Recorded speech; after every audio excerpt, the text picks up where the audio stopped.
It's time for the main event. It's the Shoe Shine.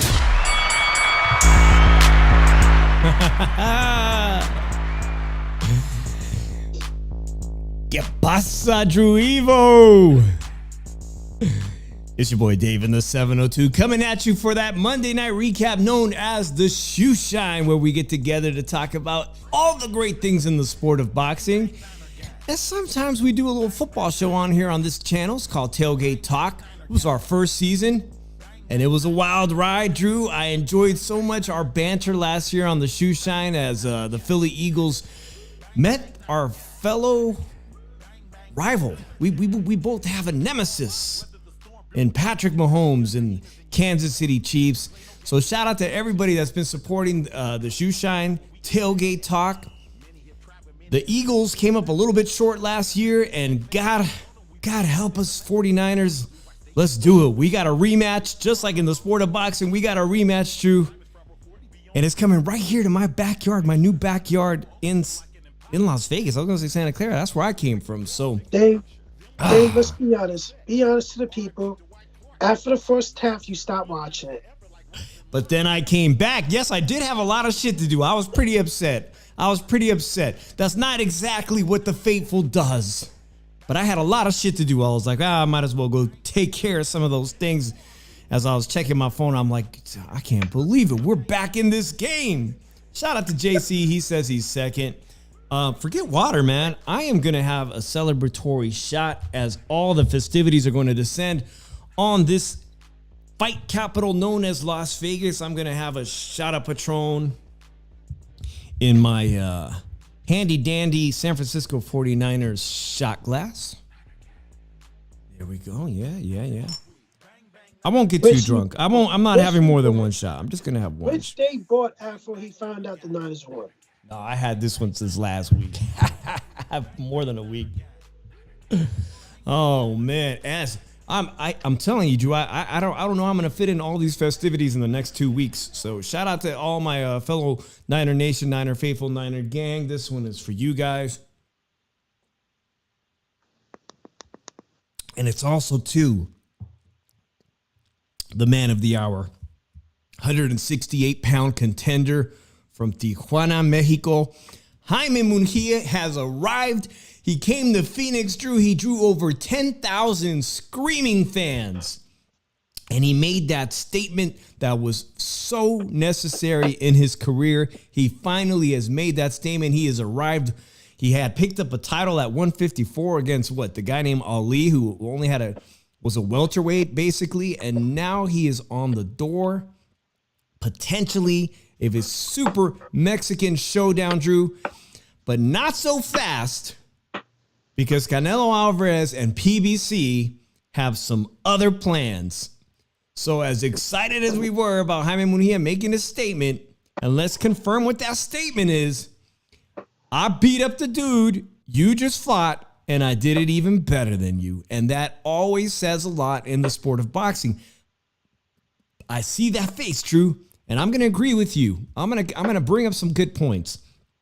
I'm going to bring up a point. Why not? We'll get into that. I'm going to bring up my point later. But let's start off, Drew. Hold that thought with this exciting women's fight. Gabrielle Fundora, I think you told us all you had a parlay in mind. Christina Cruz, you've seen her fight. I believe she's been on the show with D-Style. She was early on a supporter. She has tons of amateur experience. Puerto Rican girl from New York. 41 years old, fighting a girl young enough to be her daughter. And she puts on quite a performance early on. And then it all unraveled, Drew. What happened? Because I was like, damn, Drew's parlay might come on top this week. I don't understand why she turned around. I just don't understand it. Let me just say something. Gabriela Fundora is fraud. That fight showed she's fraud like a motherfucker. But I don't understand the logic of Christina Cruz turning around doing this. That means you quit. Means you don't want no more. And you complain about the stoppage? No, you shouldn't turn around. That showed right there, you quit. Or you couldn't take it anymore. Or you're hurt. I don't want to say she quit because she didn't quit, but she took a shot and she turned around, she was hurt. So basically, you never turn your back to the fighter. It does not matter. Like, protect yourself at all times. She turned her back on the fighter, holding herself and everything. Mm-hmm. So what do you expect the ref to do? He believed you were hurt and you wasn't responding, so he stopped the fight. So that's her fault. If you want to take a knee, you take a knee and everything. To me, I watched that fight a couple of times. I had her up at the time of the stoppage. I had her winning at the time of the stoppage. All she needed was to win the round, and she would have probably got a 6-4 victory on my card. Like, I just don't get it. Because I just don't understand the logic of turning around to your opponent, knowing that the referee's going to take it as you were hurt and everything. It was a stupid move. You have no reason to complain about the stoppage because you caused the stoppage yourself. Now, Gabriela Fundora, she's very flawed. She has terrible footwork. She has terrible movement. Like, the thing that kept her in the fight was she's pressuring, that she's a younger opponent, someone that can apply pressure. She punches harder and everything. Only thing that really got her points in the fight. But she is technically by far flawed. And it's going to come back to bite her in the ass. Because, like, that showed she's got to work on her footwork. She did not, she was chasing. She wasn't cutting off the wing. For such a tall fighter, too. She's nearly 6 feet tall, Drew. And this was for the IBF 112-pound women's flyweight title. She's a titleist. Fundora picked up that title.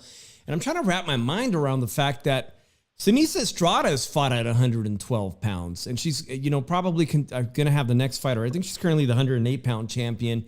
And she's going to be unifying with Yocosti Valley. But Sinisa Estrada has competed in many of her fights at 112 pounds. And I just can't see Sinisa in with such a big girl. But, speaking of Christina Cruz, 41 years old, has had a tremendous amateur career, came into the pro game late. She came into this fight with a title opportunity with just 6 wins. She started very late, I think late 30s, maybe even as old as 38 years old. She looked good. I mean, she fucking could box. The girl could box. She could use her ring generalmanship. I think she was easily winning rounds 1 through 5. And then it just started the age factor. I think I heard her mumble, or my wife says, I think she just mumbled. She's tired to her corner. And round 6 on, Gabriela Fundora took over. And I don't know. I'm reading here on nyfights.com an explanation, and I don't really see a clear explanation as to why she turned around, knowing in the professional game, that's pretty much admitting you quit. So the call was correct on that referee. In my opinion, if you guys think otherwise, let us know. Should that have been called a stoppage? I think so. When you turn around like that and stop defending yourself or just shell up, it basically means no mas. It looked like she was saying no mas. I just didn't get that. And, like, she has no reason to complain about the stoppage. That's a sign that you no mas, at the end. And I just, like, she should have known that for all the experience she had, but I don't think she was never in that much trouble in her career. But this fight just showed that, Gabriela Fundora is beatable and everything. She's very beatable. She has a lot to work on. And one of these days, no wonder why they've been so careful in trying to match her up. And they just recently, actually, I think they just officially signed her now. This was her first fight as signed. Maybe she was just a freelance free agent. Now she's got a multi-fight deal with Oscar De La Hoya, Drew. And, I brought up Sinise Estrada for a reason. She's with Golden Boy.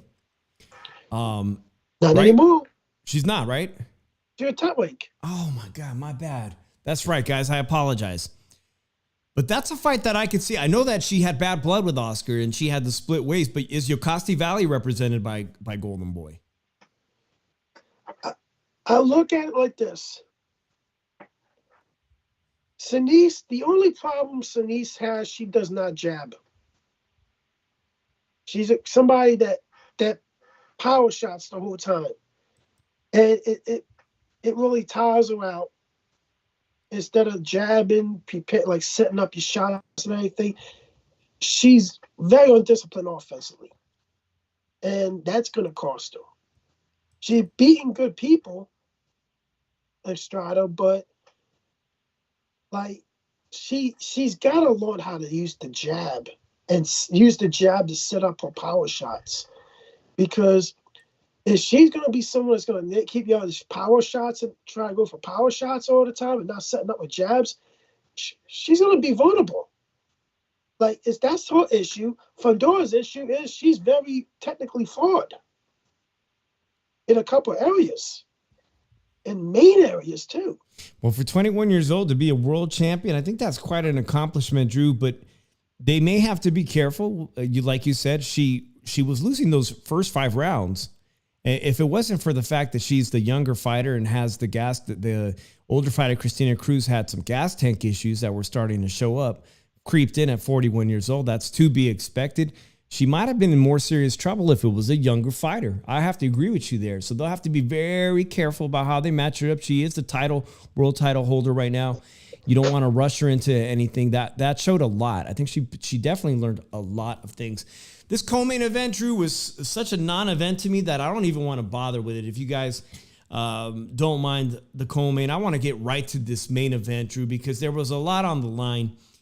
And when I say there's a lot on the line, it's the Canelo sweepstakes. You're making a case to the general public, to the fight fans, that you deserve a fight with the Cash King, the face of boxing, Canelo Alvarez, who is in this deal with PBC, Drew. And PBC made big news this week because they've announced what they have in store with the deal with Amazon. It's a pay-per-view, okay? And it doesn't seem, from what we're hearing in the boxing world, that Canelo Alvarez is going to be fighting Jaime Munguia anytime soon. So, be honest, it's pathetic. Let's talk Not about Jaime Munguia. I'm talking about. Okay. Hey, Jaime Munguia, let's first of all, Freddie Roach, fighting Parkinson's, is still in there doing his thing at the most elite level with world champions and world title challengers and all that. He picks up Jaime Munguia because Eric Morales, like Manny Pacquiao, El Terrible Morales, is running for government in Mexico. So he says, Jaime, I don't have the time anymore to train you.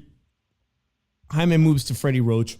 First thing I want to know is, this guy's been seriously defensively flawed. He's a fight-friendly, all-action fighter, the kind of guy The Arturo Gatti reminds me of a Mexican Arturo Gatti. Take a shot to give 2 of his shots. He don't care. The kid has a granite chin. His offense is his defense. We've seen him over his career, and he's very young. He's 27, but we've seen him in so many fights, 43 pro fights. He uses his face. We used to joke he uses his face as a defensive weapon. Did you see any defensive improvements? Yeah, I actually did see defensive improvements for Hyman. He's moving his head a lot more. He's bobbing his head a lot more. I agree. I did see that. And everything. I did like it. The footwork's a lot better now. He's utilizing the fact that, hey, if I see myself in a bad way, back out and reset. And he was doing that, backing out, resetting. But the only thing that I did not like about this fight, this came from both guys, that there was too much fucking holding in this fight. And the referee did a terrible fucking job in this fight. Even though he wanted a lot more about it, I thought he did a terrible job. They both were holding. And I think Hyman was holding a little more, but it was like he was warning John Ryder about it and not Hyman. But he improved a little bit on defense. But, but now he has to build off of it. Can he build off of it? Yeah, you spend more time you spend with the same trainer, the more you're going to learn under him. And the more you're going to be better. But his footwork was better in that fight than it was when it was in past fights. And he was bopping his head back and forth to make sure he took least amount of damage as possible and everything. But does he beat a Canelo Alvarez? No, he does not beat a Canelo Alvarez. I still think Canelo Alvarez stops Simon Mejia. I still think David Benavidez stops Hyman Mejia. So, but he's going in the right direction. So, well, it seems like he's not going to get that fight with Canelo just yet, anyways. So that improvement we've seen with Coach with Freddie Roach, maybe we're going to see even more improvement because he's going to get an opportunity to potentially have 2 more fights this year. And the reason why, guys, if you haven't heard what's going on with Canelo Alvarez, it's almost but certain that he'll be fighting Jermall Charlo, the 160-pound fighter who just recently moved up to super middleweight. I saw him fight in Las Vegas, just a couple months ago? Looked like shit. Not impressed. And that's who Canelo thinks, it looks like that's who we're going to get for Cinco de Mayo. And the shocking news today is we've heard about Terrence Crawford lobbying. Terrence Bud Crawford, a superstar, probably the finest boxer, tremendous accolades, sure win Hall of Famer. And he's been saying, listen, I'm 147 pounds, but I'm so good. Look what I've done in my career. Pound for pound fighter. I'm willing to jump 3 weight classes to fight Canelo Alvarez. We're talking about the face of boxing against someone with these accolades. And it looks like Canelo Alvarez is going to entertain that idea for September, for Mexican Independence Day. That basically shuts out who many people in the boxing biz and boxing fans want to see David Benavidez get the crack first. David Benavidez was the former WBC champion. He's undefeated. He only lost his title because of the scale and because of a substance abuse issue, but he never lost a fight. That's who we all want to see first and foremost. You know what? Do I want to see Jaime get a crack? Yeah, I want to see Jaime get a crack for many reasons. But you know what? I got to say something because looking at this today, it really pissed me off. And if you're a real boxing fan, if you're a true boxing fan, that is a fan of the sport of boxing, you will be pissed off at this too. Why? And then let me tell you guys something. I get on Tank Davis, I get on Ryan Garcia for trying to bring up guys from bringing up from lower weight classes all the time. That's what they do now, is just bring up guys from lower weight classes. And I get on them. It will be a disservice to the shoe shine. It will be a disservice to everybody if I don't keep that same energy and do it to Canelo Alvarez too. It is, because here's the thing right now. You are the undisputed 168-pound champion. You have two mandatories in that division, David Morrell, David Benavidez. You decided instead to fight Jamal Charlo, which never fought at 168. Never. But then you're gonna go fight someone that is three divisions below you at from 147. As the face of boxing, you should be required to lead by example and take on the challenges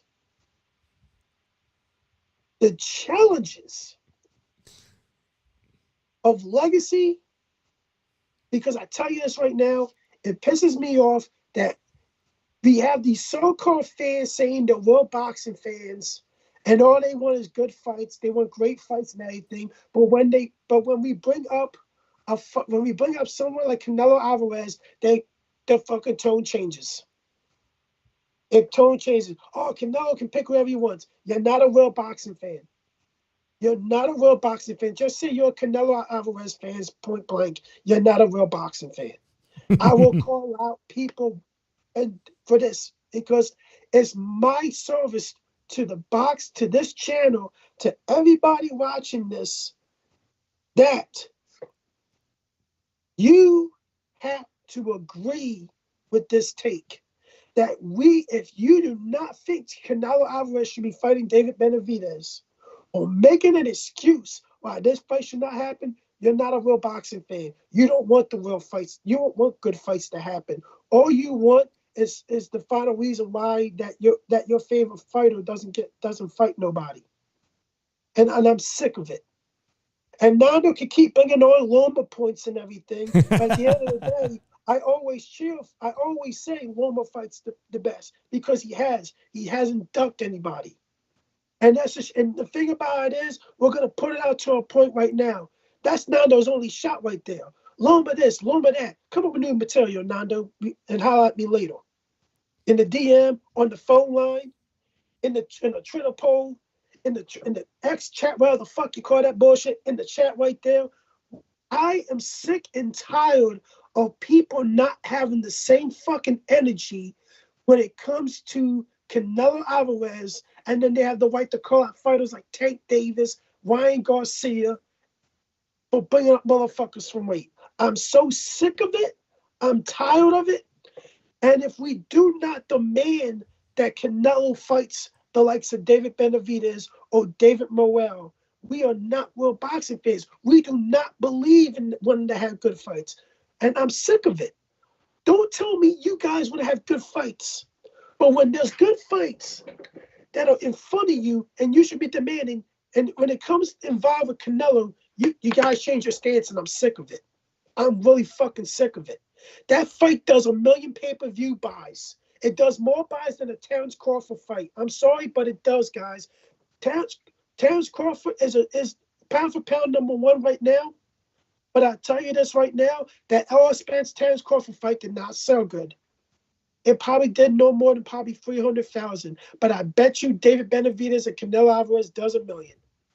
And I'm saying, and I'm sick of the come on, Drew bullshit. I'm sick of fucking people telling me in fucking chats, it's Al making the decisions. No, let me explain something to you, some fucking logic when it comes to fucking. There's a lot of F-bombs tonight. Good thing we not monetized yet. Canelo, you guys tell me Canelo can do whatever the hell he wants. But then you guys go into, Canelo don't pick his fights. Yes, the fuck he does pick his fights. You know what Al Heyman does? Al Heyman brings up, because, hey, Canelo, you could look at these guys you could fight, and you pick one. Pick two if you want. And we try to make offers with it. That's how it works. That's essentially how it works, Drew. He's the shot caller. He is the shot caller. He is the shot caller. But people want to make excuses saying they're not. stop and fucking giving me that bullshit that he doesn't pick his fucking fights. Do you think that Canelo didn't get out of that fucking DAZN contract and sued DAZN because he wasn't getting paid $350 million because he didn't get to pick his fights? They want him to fight Gennady Golovkin again. He didn't want to fight that motherfucker again at that time, but it was supposed to be guaranteed. So at the end of the fucking day, if you want good fights, stay with the same fucking energy that every fucking boxer in this fucking sport. Not just certain motherfuckers that don't want to fight nobody like Tank Davis and Ryan Garcia. I'm fucking done with this fucking bullshit. Like, seriously, I'm really fucking done with it. I need people to stop making fucking excuses to why Canelo Alvarez should not fight David Benavidez, and let's fucking go on right now. I'm fucking tired of it. And if you're not gonna fucking fight those two guys, if you want to go fight Terrence Crawford, go ahead and fucking fight them. But give your fucking belts up and stop holding the fucking division hostage. That's a great point. That is the great point, Drew, because today I found out some very interesting news, and I want to get to you guys' comments because there's some great comments in here. Shout out to everybody that's just joining us. Make sure you hit that like button. Make sure you're subscribed because otherwise Drew and I will just continue to be obscure. Chicano Prophet says, I just got it here in time for the rant, and I know you went to that fight, and we'd love to hear your take on how it went. Ryan's up in here. Thank you so much. He says, I wouldn't be mad at Crawford for cleaning up 154 before moving up to Canelo. I've been advocating for that. I wanted to see him take on Tim Tszyu. I think he's the rightful person to get that opportunity or get the opportunity to fight Jermell Charlo, who still has 3 belts. But then today I find out, Drew, that Jermell Charlo is being stripped of a belt, and on the April 30th card for PBC in Las Vegas, Sebastian Fundora, who just is coming off of a major knockout loss against Brian Mendoza of Las Vegas, is getting a crack to take Jermell Charlo's one of his titles. It's a title fight against Berhanchek. So now he just got knocked out. Tim Tszyu got an opportunity. They stripped Jermell Charlo of one of those. Remember, Jermell Charlo was undisputed. He moves up to fight Canelo Alvarez. Canelo says, I'll fight the guy who's undisputed at 154. I see why so many people are frustrated. But that guy has been penalized. But we don't see any indication that Canelo Alvarez is going to have some of his titles stripped. The WBC earlier this year, not even earlier this year, at the end of last year said, you must begin negotiations with David Benavidez in earnest. What happened? I don't see the WBC saying, hey, okay, Canelo, we told you you have to begin negotiations to fight David Benavidez. We're just going to have to take that title away from you. We're just going to have to make it vacated. You're just going to have to vacate it if you're going to fight a guy from 160 who's not ranked at 168, and then you're going to fight the undisputed 147-pound champion. We're just going to have to relinquish that title. We don't see that from anybody saying that to Canelo, that you're going to lose your undisputed crown. And he should. If you're refusing to fight anybody at super middleweight, you shouldn't be fight. You should have those belts. Martinillo here is a new person. Thank you so much. I appreciate your input here. He says, hello, in my humble opinion, Mujia should fight Benavidez, and then the winner fights Canelo.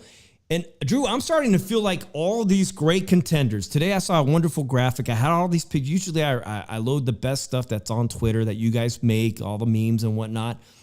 And somebody had posted the picture of the 4 guys that really should just fight each other because it looks like Canelo has no interest in fighting. I'm talking about Mbili, who's with Top Rank, who we just saw fight. The fighter, he's ranked number 1 by the WBC. I think ranked by number 1 by the WBA. He's ranked number 1 by more than one organization. You get him against David Benavidez, who is got a minor title for the WBC. He's the WBC mandatory. You throw in Jaime Munguia, who just showed he's the WBO mandatory. He's a force to be reckoned with. And then even, I don't know, a guy with a big name, Berlanga. Why not? Hey, he's Puerto Rican. Mexico versus Puerto Rico. Just throw him in there too. We got the beginnings of a real tournament, just like we saw back in the day, the Super 6 tournament. Canelo doesn't want to participate. Maybe these guys should. Here's the thing. that tournament's only valid if Canelo participates because he has the belts. Here's the thing. That last Super Six, they were champions in that tournament. They were the idea was to try to crown an undisputed champion at that time. But, certain champions, they had to pull out. So, because of injury or something. How many fighters were replaced in that tournament, Dave? Oh, shit. Guys, I'm so sorry. I just realized the phone line. I have the phone line open. Yo, 503, you're on the Shoe Shine. What's happening, everyone? This is the Chicano Prophet calling in. Thank you for not giving up. Chicano Prophet was at the fight in Phoenix. That's your new home, right? The Phoenix area? I sure was, man. And I'll tell you what, that was a hot crowd. I've been to some fights here recently. Navarrete, I've seen Bam Rodriguez, but there was no crowd like the Munguia crowd, man. Packed to the gills in a nicer place, more expensive, more better looking viejas. It was awesome. There's a lot of people going around saying, look, David Benavidez used to fight out of the Phoenix area. He's an Arizona guy. What is the likelihood of matching these two guys up? So the people in here are clamoring for it too. They're saying that David Benavidez couldn't sell as many tickets. I just saw David Benavidez in Las Vegas. I think he did at least 10,000. But this sounds like a super fight for the Phoenix area. It would absolutely be a super fight. And I would look forward to it, man. It would be action-packed. I think that it would be a sellout. I mean, if Phoenix was lucky enough to get that fight, I mean, you could easily put that fight in Vegas, but I mean, if you want like a hot Mexican crowd, man, I'm telling you, like that would be the fight to make. And like you said, if Canelo's not going to fight these guys, like that's a natural fight to be made. Like these guys should fight each other. They don't need Canelo. Like they should try to fight as if Canelo doesn't exist then and try to make their own name. And it would be great to see. And this is a hot division. It would be great to see some of these fighters really clash with each other right now. Yeah, it would. And I don't think any of them should be standing standby when there's potential. Even at the zone, the fight that makes the most sense is let's see how Berlanga looks on DAZN in just a few weeks, right? Drew's shaking his head. Berlanga's going to get destroyed behind him in here. Come on now. But it makes sense financially, and the fans love to see a Mexican-Puerto Rican showdown, even if the true boxing purists know it's maybe not going to be as competitive. On paper, it sells. That fight don't even last 2 rounds. Really? Yeah. I'm sorry. Berlanga does not last 2 rounds with Jaime Mejia. I'm calling it knockout brutally in 2. But I wouldn't be upset. Chicano, would you be upset? I mean, there's a lot of people who wouldn't mind seeing Edgar Berlanga get knocked the F out. Well, ever since Drew saw David Benavidez knock out Andrade in 3 rounds, now he thinks that Benavidez is some kind of Superman Terminator dude. I just want to see good fights. I say Canelo beats Benavidez, but I can't say I want to see good fights still. I'm the one that says. Hey, man. No. I'm just busting your chops. All I have to say is this, man. Like, I think Benavidez is a good fighter. I think he's action-packed, but Munguia's known to have a solid chin, and he just beat Ryder like almost straight up. Are you telling me that you think that he's going to get knocked out in 2 rounds by Benavidez? Come on, man. No, I'm talking about I said Berlanga. Munguia knocks out Berlanga in 2 rounds. Oh, yeah, I agree with that. Not listen to the conversation, He says he agrees with it. No, it's okay. He's on the phone. He's on the phone. But guys, I got to ask both of you. Listen, there's been obviously the eye test. He defeated John Ryder in a much more exciting fashion. He knocked him down 4 times. This guy has a granite chin. He's known for being a tough and durable guy. But I have to give some credit to Canelo Alvarez in this fight because I really believe, guys, that this beatdown that John Ryder took, it's like a salvage title car, guys. You see this car advertised on Auto Trader. You're like, oh my God, I could afford this car, but it's got a salvage title, but it's a hot car and I want it. Well, if you go and you ask your buddy at the body shop, he'll say you're a fool to buy a salvage title, especially if it's been wrecked. Yeah, sure, it looks all pretty and whatnot. The frame is never going to be the same. I had once bought a salvage title muscle car unbeknownst to me when I was a teenager. I took it into the shop. I'm like, this car won't drive fucking straight. do 80 miles per hour and it wants to swerve off the freeway. He puts it up on the rack and he's like, the frame's bent, bro. You bought a salvage title car. You'll never straighten this car out. It will never be the same again. And that's my opinion of John Ryder. He took such a beatdown in the Canelo Alvarez fight. And yes, he survived the entire 12 rounds, but he's never going to be the same again. He was basically softened up for Jaime Munguia to look very, very impressive. I don't know if this John Ryder, if Jaime had fought the John Ryder from 2 fights ago or 3 fights ago, the guy that Caleb Smith got the fight, I think there might have been a different outcome. Maybe Jaime Munguia would have still come out victorious, but it wouldn't have been the ass whooping we just saw Saturday. That's why I do give some credit to Canelo Alvarez. Even though he wasn't there on Saturday night, I think he had some part in Ryder being washed up. And that's where Ryder is at. A lot of people think, hey, you've done enough. You're 35, 36. Maybe it's time to consider retirement. But I want to go to Chicano. You were there. You've been a fan. You've been a fan of Canelo in his career. Do you agree with my sentiment that maybe, Canelo had some part in Ryder being washed up for Jaime? I definitely think that was a factor. And there were a number of people who did say that ahead of time and said, listen, this is the perfect time for Munguia to take a little bit of a Warren, a little bit of an aged Ryder. And there's a pattern of that with Munguia. And I'm a big fan of Munguia, man. I've been on the train for a long time, but it's not like, he's stepped up a lot recently. His resume is not all that great. I mean, a lot of people gave him a lot of credit for being Rosado, but that's only because Rosado had an upset win and maybe should have got a win against Jacobs, right? I mean, his resume is not all that great. Ryder is probably his best opponent. I mean, Deveryanchenko was a little bit older and a little bit washed too. It's a pattern. And yes, Ryder wasn't going to be the same. A lot of people like to say, oh, he won the last 2 rounds. But before that, he took a beating. Canelo beat that dude, man. So, I mean, yeah, a little bit of this credit should go to Canelo, but it was still a good win. Mm-hmm. And I was still impressed with how handily he handled Ryder. Drew, my statement, I think, Canelo had a little bit of part of John Ryder being weakened. Yeah, he knocked him down a couple of times. He could have finished him, but can we look at this is his first fight back since hand surgery? We could look at that too about it. Why he wasn't able to stop Ryder and everything, or him backing off to get the decision and everything. But I look at it like this. This was tailor-made for Hyman to get himself in the mix. And it helped him get in the mix. Now he's in the mix now. And is he going to get a Canelo fight? Probably not. Should he fight one of the other guys? Yes, he should. Like, we look at it like this, it's time to step up the competition now. You went the Ryder. It's time to up in the scale now. Now, who do you go and fight next? Do we see an Arizona clash with Benavidez? David Benavidez claimed Jaime Mejia ducked the fight. Mm-hmm. Recently, right? Recently, yeah. You know what's interesting?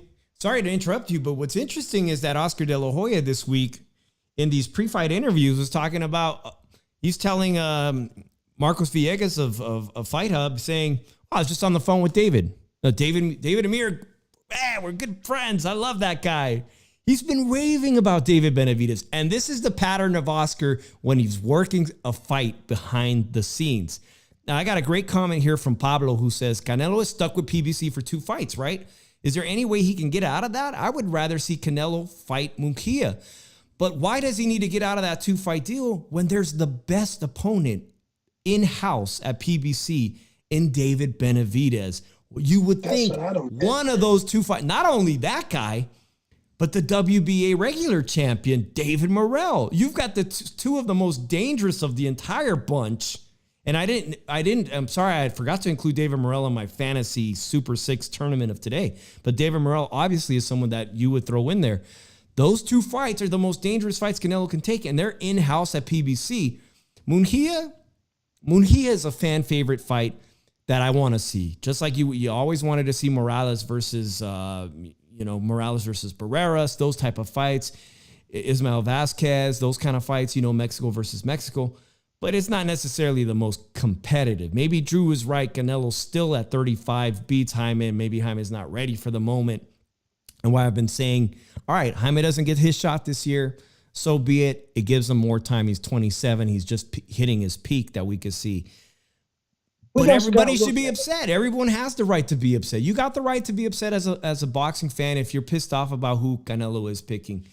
Are you still on the phone with us, Chicano? I sure am. And all I'd like to say is we also need to keep in mind, I agree with everything you're saying there, but I would also like everybody to keep in mind that Mexico will need its next torchbearer, and Jaime Munguia is lining up very nicely for that. Say he doesn't get this Canelo fight. Well, he could carry that mantle, man, on a platform with an app. He's still drawing big numbers, man. He might be that next guy. I don't think it'll last as long as Canelo's reign, but he might be that next torchbearer. And like you said, he just did very well. A gate of 10,000 plus.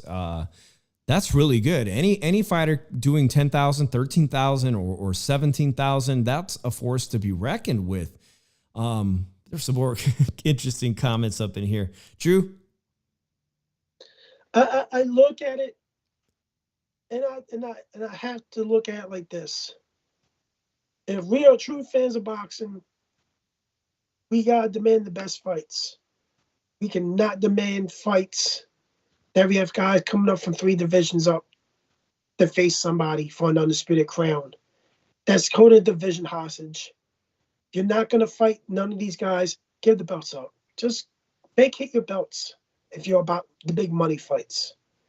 If you're all about making money, even though you're making a hell of a lot of money fighting Benavidez because the people want it so bad. But I just don't like the people don't have the same energy to calling out fighters for what is for bringing guys up from lower weight classes to fight them and everything. When we do it, the face of boxing, he's the face of boxing. We got 2 guys that claim to be the face of boxing. One of them has that title more than the other because the other one hasn't fought any, is afraid to fight somebody that is a threat to him. The other has fought somebody that is a threat to him, and we're liking to continue doing that and leading by example. Because that's what the face of a sport does, especially the face of a sport that is been on its decline, that's been on its down years, that's been on life support and everything. This fight can bring boxing all the way back. And I think the fans should want it more. And to stop making fucking excuses with it. That's what I'm going to speak on the fact and everything. I'm tired of going I'm tired of saying the same fucking shit. And then people will say, Canelo don't pick his fights. Oh, Canelo can fight wherever he wants. Stop attacking them and fucking just be a fan or fucking be a Canelo fan. Just do one of the two. But don't tell me you're a boxing fan but you could protect Canelo Alvarez, because I will go on fucking Twitter X, whatever the fuck you call it, and call your bitch ass the fuck out. Chicano, I appreciate your call. I'm gonna take this call from Nando next. All right, man. Peace out, guys. Thanks, guys. That's Chicano Prophet, everybody. Make sure you subscribe to him. He's got his own YouTube channel and does a fantastic job. Is this Nando, the 510? Bang, bang, 9 again. Yeah. Now, I want you to call in last week, and you didn't fucking do that. And asked you to call in 2 weeks ago. I got beat to the punch. I got beat to the punch, man. What do you want me to do, dude? I don't know. You got different play. You're disappointing me 2 straight weeks, Nando. I feel like wanting to come over and give you a virtual kick in the ass. Nando brought up a very good point. How about I fire you up, Drew? Will that make you happy if I get you a little fired up, a little debate? Man, I don't think anything else can fire me up, Nando. It's probably going to still get the same Drew for the rest of the show, because I just said that point right now. And I tell you the truth, I think people should really demand the fight. And I think people should stop trying to make excuses to why this fight shouldn't happen. I just hearing bullshit excuses. And this is from people that call themselves so-called boxing fans. Well, I was Drew. Oh, look. Nando, I wanted to chime in on your comment here. Amazon's not guaranteeing any money. That's the holdup with Tank returning, by the way. All of us are clamoring with we're all debating today, does Jaime Munguia deserve a shot at Canelo? But how is that even feasible now that they've signed? PBC's got this deal with Amazon. and it looks like they're all going to be pay-per-views. How do you even make that happen when DAZN is so involved and wants to be, hey, we got to have our hand in the pay-per-view too? Like, you can't compete with Amazon. They're the king of streaming platforms, right? I mean, I feel like that would not even be possible to negotiate a deal with a DAZN fighter. But Nando, what's your take on that? Well, I mean, obviously, I don't know the business. I just know like stuff we hear like from Rick Lays or whatever the stuff, right? But the problem with Amazon, right? And this is a bad thing, dude. On March 30th, pay-per-view coming up, right? That's a bad first impression that PBC is going to make with Amazon right there and then, dude. I guarantee you, dude, they wanted to have Tank fight that March 30th just to prime the pump, man. Because you got to remember, yes, it's Amazon. They got a lot of subscribers, but none of them have ever bought a pay-per-view boxing fight ever, right? But how are you going to get them excited with that card, dude? I mean, no disrespect to Tim Tszyu, whatever. Right? He's going to be a great fighter. But that's like microwaving somebody's career way too fast, man. And now you're going to have a pay-per-view that nobody's going to buy on Amazon. They're not going to buy anywhere. I'm not going to buy it. I mean, no disrespect to Tim Tszyu. He's going to be a great fighter. But that's not a pay-per-view fight. I don't care what anybody says, dude. And if I feel like that, I'm a hardcore boxing fan that buys every fight, dude. And I'm not gonna buy it. You think any casuals are gonna buy it? Especially when they never even bought a pay-per-view on Amazon. They have to be trained to buy that. They got to be excited to buy that. A Tank fight versus like Ryan, or a Tank fight versus Lomachenko maybe would have got them excited for the first pay-per-view ever on Amazon. This card might kill the whole fucking deal. And it wouldn't be the first time. It would be the first time for PBC. But Nando, you know who's the rumor opponent for Tank Davis, right? No, I haven't heard. Campbell Hatton. Who? Campbell Hatton, Ricky Hatton's son, in the UK. You're joking. I'm not joking. He got a gift. I've been watching his development. UK, and it will be against Ricky Hatton's kid, Campbell. I didn't even know they were in the same weight. That's what a farce. Well, joke. I'll wait to see if that prevails. Shout out to everybody that's been joining us. I'm just catching up. Bruce, Gas Boxing, Jazz. Make sure you check him out. Hamed is in the room. Mom Food. Hello, Mom Food. Nice to see you in here. Martinillo's in here. Thank you, guys. Yeah, we're talking about that March 30th, the first pay-per-view special in Las Vegas, reported to be at the T-Mobile Arena, and a lot of mixed feelings about it. I've got mixed feelings too because, well, I like a lot of these fighters. I think they've been involved in great fights. I just don't think it's matched up well. Do I like Thurman? He had a great career. Is he washed up? Yeah, he's washed up. Tim Tszyu, is he exciting? Is he a crossover star in the making? Yes, but you picked the wrong guy for him. I think they picked the wrong guy to make the statement and to make a pay-per-view. Thurman, I mean, like, he's really not relevant anymore. Rolando Romero. This is against like a disrespect that PBC is doing to Amazon. That's so disrespectful to Amazon, what PBC is doing by putting Keith Thurman on their very first pay-per-view headline. That's like disrespectful even, dude. Like, what are they thinking doing that, dude? Not only are they disrespecting the fans, they're disrespecting their new business partner, too, by trying to put Keith Thurman 2 years out from his last fight that he lost. Or no, he won, right? He won, but he lost to Pacquiao right before that. And they're putting him on as their premier first ever pay-per-view on Amazon. They're putting Keith Thurman as the freaking as the headliner, where he's going to get destroyed by Tim Tszyu. It's so disrespectful. You know? I mean, I have to agree. It boggles my mind. It boggles my mind after they just burned out Showtime that they're going to do the exact same thing, only worse at Amazon. It boggles my mind. Can we just make a prediction that fight Tim Tszyu knocks Keith Thurman out in 5 rounds? I think I saw Tim saying he's going to try to knock him out in even less than that. It's entirely possible. This smells to me of when Conor Benn was wrecking everybody at welterweight, when Chris Algieri was like, yeah, I'm a big name. Sure, I'll take the money fight. I'll go over there. And, I mean, you saw what happened to Chris Algieri. Just give it a few rounds.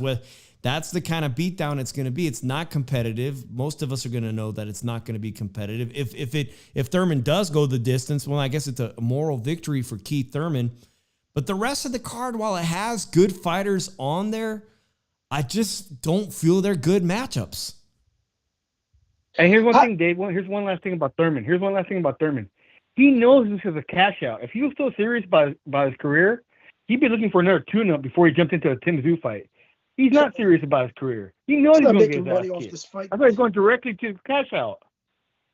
He's not making shit off this fight, Nando, to get a cash out. This is fucking. But I'm saying if he was serious, dude, he'd be taking a tune-up, right? If he was serious, Yeah. he wouldn't be taking his fight as a comeback fight. If he was serious Here's the about his main career, issue. this wouldn't be the fight. Here's the main fucking issue that I have with this. You're going to charge $79.99 for this bullshit? For Keith? Non-title fight. For Keith? Well, you would think with Amazon being behind you, Day of Reckoning was a steal, right? What was Day of Reckoning? $40? $40. But here's the thing. That was on the zone.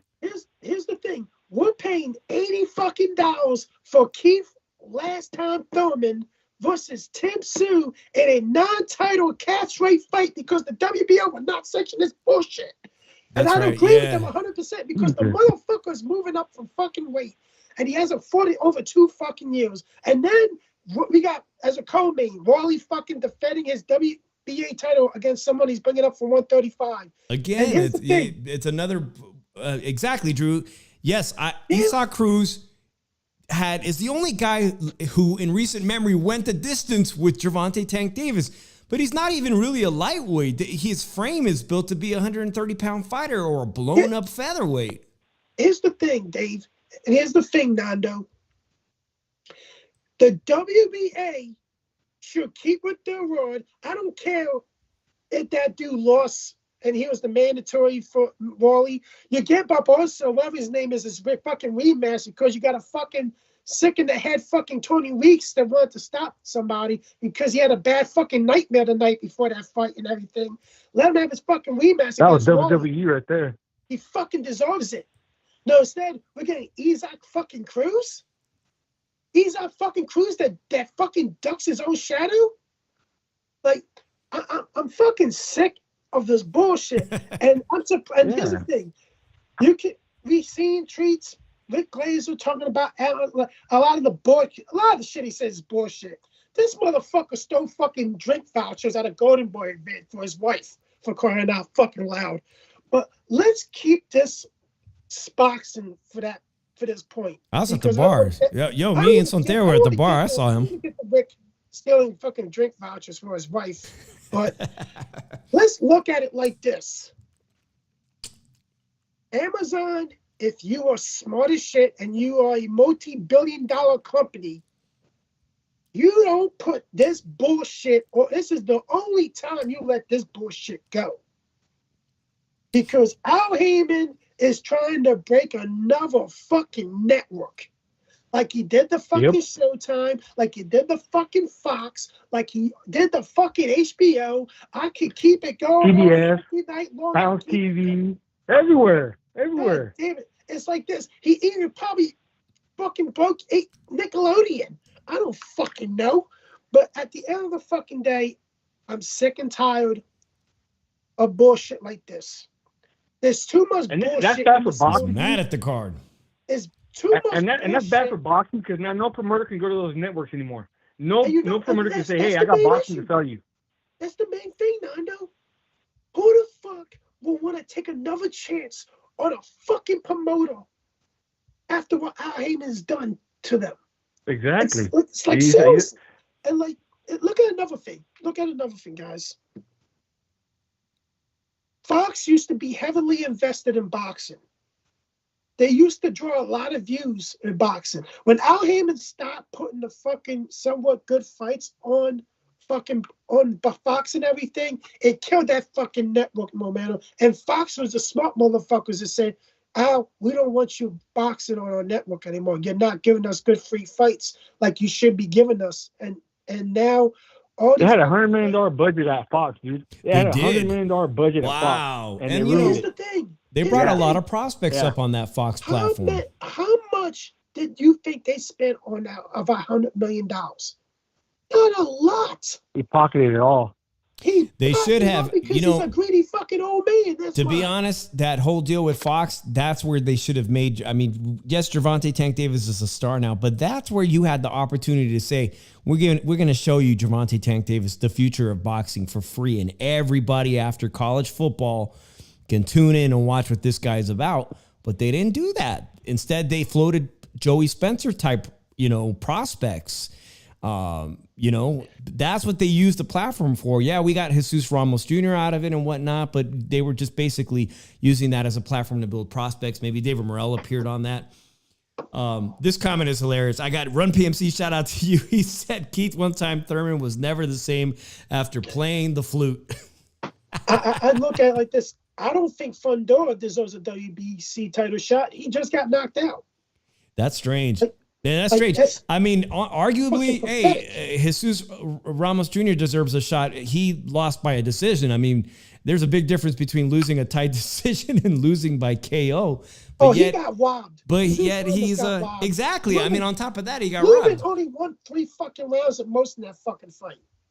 By the way, guys, that Lubin had an opportunity apparently to fight Tim Tszyu, and we're all upset about Thurman getting this shot, but apparently Lubin priced himself out. You know, that was rightfully the guy. That was the fight, the Jesus Ramos Jr. that I'm referencing on the undercard of Canelo Alvarez. That fight was made for somebody to be in that position to fight Tim Tszyu or whoever was holding that strap. And Lubin, I guess, didn't want any part of it, or there wasn't enough money on the table for Lubin. I just don't see. Hey, that goes to show you how much money they got at Amazon, dude. That goes to show you how much money they got at Amazon. They couldn't even afford to pay Lubin. My God. Is the budget that tight? It's got to be tight. They don't have one. They don't have a budget. That's why they're all pay-per-view. Everything is like pay as you go. That's why these guys get guaranteed. You know, did you know that Bud and Bud and Spence were not guaranteed any money? They only got upside from the fight. There was no purse guarantees. And that's why Bud didn't want to agree to the fight initially. Spence had to twist his arm and say, hey, I'm doing the same thing. That's one reason Bud even accepted the fight. He didn't get any guarantees from the pay-per-view either. That's all PBC's been doing for the last couple of years. You know? They haven't guaranteed any money to anybody. They're not going to make no money off these Canelo fights.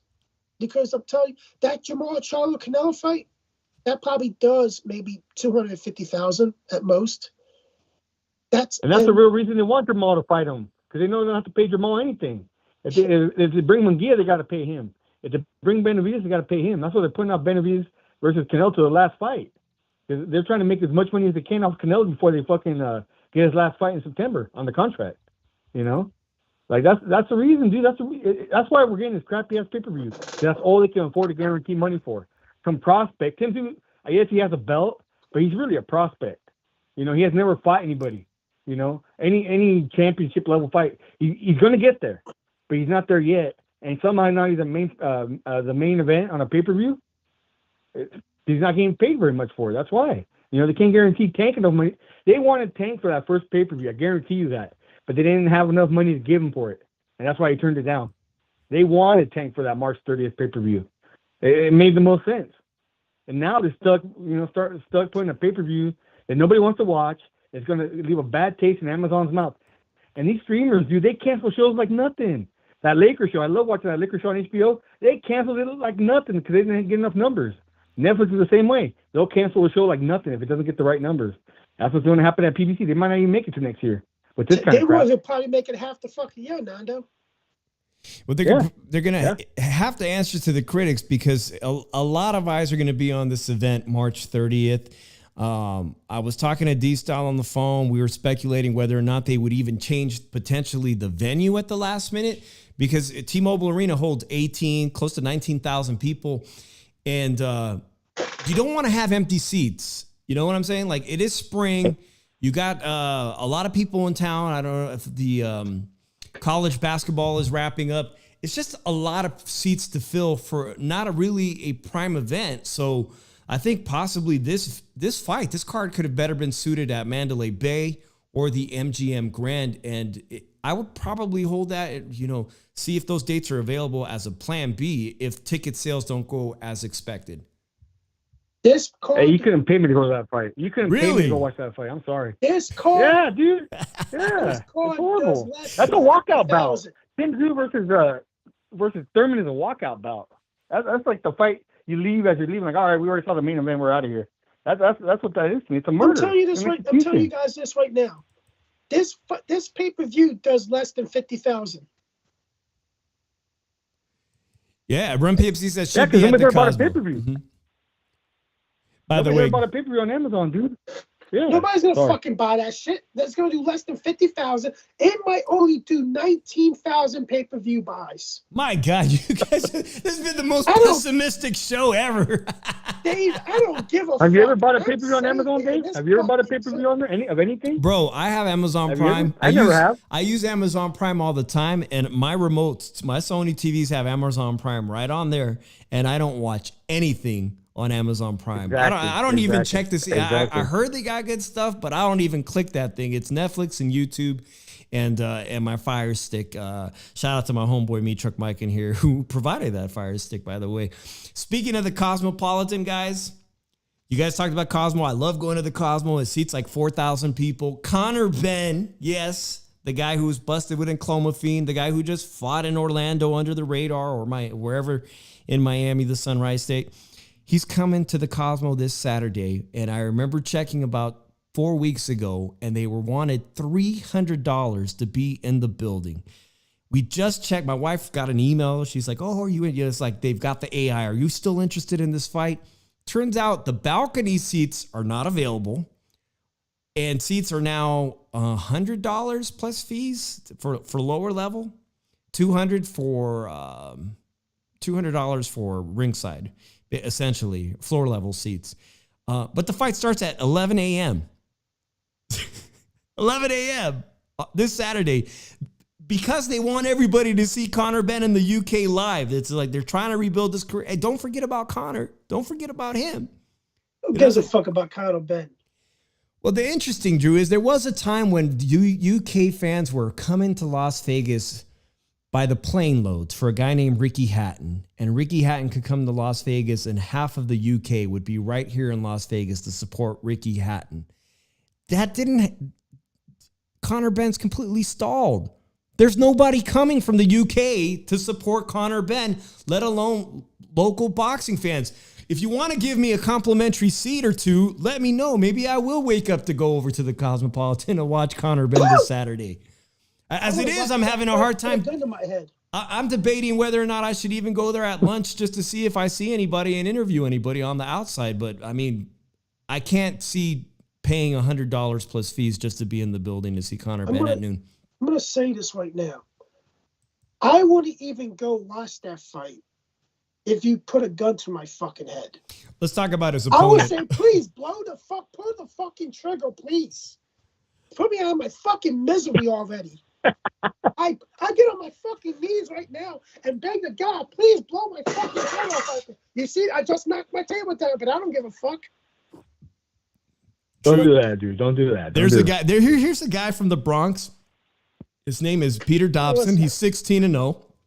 And he's hoping Drew Evil will come down and watch him fight because he's planning on an upset, even though I've never seen him fight. He's a local club fighter out of the Bronx, and he's most likely going to get knocked out. But if there's anything to talk about this Conor Benn fight, it's the fact that it is at 147 pounds. Nando, I always hear you talk about how thin the resume is of Drew's fighter, but Conor Benn's back at welterweight. And that means something to Drew. Because Drew, Conor Benn gets his ass kicked too. If he keeps making a statement at welterweight, he might just get a crack at fighting your guy, Boots Ennis. Conor Benn would get his ass knocked the fuck out finally. I'm sorry, Conor Benn ain't shit but a drug cheat. And you know, people, the Conor Benn fanboys are gonna get really mad at me for saying that. But where the fuck are you motherfuckers at when you're not coming to Vegas to support your boy? So I've installed the software. When are we going to see Boots again? When are we going to see Boots? That's a good point, Drew. When are we going to see all the PBC fighters, man? Like, they can't have a pay-per-view every week on there, right? So when are we going to see, they got like 200 fighters under contract at PBC. I don't feel like Boots. When are we going to see all these guys, dude? It's like a bottleneck forming over there. I think Boots is signed with Showtime. I think Boots might be a free agent. And he ain't acting like it. He ain't acting like it, though. Well, he better get himself a fight. He ain't routing no cages. He ain't saying nothing. He keeps his mouth shut. Closed mouth, don't get fed, man. You know? Hey, he don't guys. seem like he wants it. This has been a great show. Nando, I appreciate you as always. Thank you. Yeah, I'm going to close the phone line up. It's been a great show. It's been a salty show, Drew. I have this little software thing that listens to our podcast, and you dropped a record 862 F-bombs today. That's fucking awesome. There goes another fucking F for you. There's another one. Have to make sure this show says not made for kids. Yeah, I think you might want to do that. I don't believe why he didn't do that in the first place. Because you know how many F-bombs I fucking thrown. This Wednesday night, we usually do tailgate talk. Obviously, I want to do justice, Drew, and I was thinking, what I want to see, and let me know if you guys who follow tailgate talk and like talking football, I want to see Drew break down what went wrong for the Ravens and what went wrong for the Lions. That is some of the easiest fucking things you're telling me that you want me to do, Dave. Yeah, but I get to see the professionals do it all the time. I want to see Drew do it. I saw a wonderful breakdown today on ESPN on what went wrong for the Lions after the second half. You want to know what's crazy, Dave? They got men's football teams. Like, you know, how they go around and play football. It's not pro, but it's like, you know. And I got offered to coach one. Not to be the main head coach, but to be like the defensive coordinator and everything. And I declined it because of my commitments. My 7:30 to 3:30 job. My duties on the shoe shine and tailgate talk. I gotta keep myself sane for that. And my streaming me getting back on my streaming schedule to play video games and everything, which I might go buy this new game this weekend and play it. But I got a couple of things going on this week. But hey. Yeah, Drew's schedule is kind of busy. I won't get into why your schedule's so busy. I just realized Wednesday I want to watch the Pro Box. So if you're up to it, maybe after Pro Box ends, we could do this little tailgate talk on Wednesday. Make sure you're subscribed. I will break it down. I know Thursday you got some you're going to reveal later. You got something special planned Thursday next week. Snow Bunny. That's all he's going to say. He got that's your clue, Snow Bunny. So maybe Wednesday. Keep tuned. Make sure you're subscribed. Hit the notification. And you know what? Check out my vlogs, guys. I'm trying to learn how to video edit. I'm using a really expensive camera now. I'm out there in Vegas trying to get content, and there's going to be a lot of content that I hope to bring for the experience, for the 49ers coming to town, for the Super Bowl coming to Las Vegas. So make sure you check out those videos under my Vegas playlist. And make sure you drop a comment if you like the material, man. Ruli, Nando, Martinillo, everybody who's new. Sin City Syndicate says, let's talk prop betting. Exactly. You calling it Wednesday. How many touchdowns will McCaffrey run in? How many touchdowns will Pacheco? None. No, I'm just playing. I don't know. I'm always putting down a bet on the Chiefs winning. You sure would. You and Rondo sure would, huh?